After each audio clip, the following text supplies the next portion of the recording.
Hey everyone, playing Mobile Legends Bang Bang on a low-end device and experiencing lag? No worries. I will show you the best settings to boost your game's performance. First, open the Mobile Legends game and go to the settings by tapping the gear icon in the top right corner. First, graphics.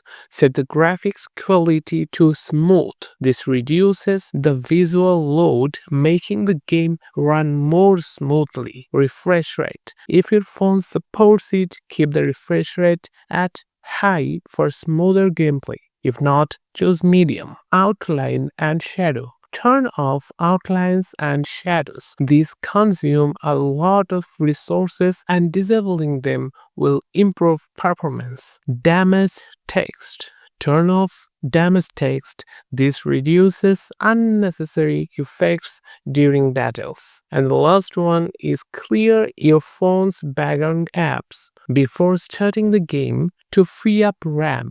Also consider enabling the performance mode if your device has one. That's it. With these settings, you should notice a big improvements in performance. If this was helpful, don't forget to like and follow for more gaming tips. See you in the next one.